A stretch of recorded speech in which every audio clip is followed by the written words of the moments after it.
Inilah konsekuensi dari tembakan Rusia di salah satu posisi angkatan bersenjata Ukraina di Donbas. Rekamannya ramai beredar di media sosial Telegram pada Rabu 2 November 2022. Kawasan tersebut seketika porak-poranda setelah mendapatkan serangan artileri dari pasukan Rusia. Tampak sejumlah kendaraan militer Ukraina hanya bisa terparkir karena hancur.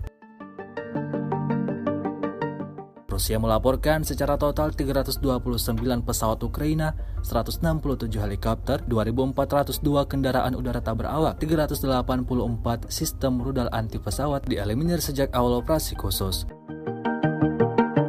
Sementara itu dari kubu Kiev, Kementerian Pertahanan Ukraina melaporkan 650 tentara Rusia dieliminir dalam 24 jam terakhir. Sebanyak 72.470 prajurit Federasi Rusia meninggal sejak awal konflik hingga hari ke-251.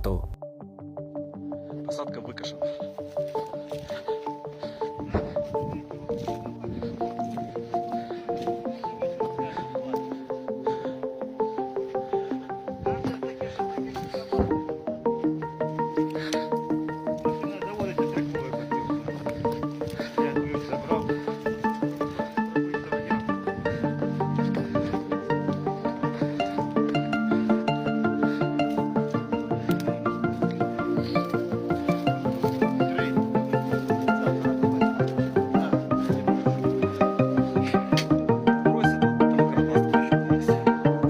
Здесь у вас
Terima kasih sudah nonton.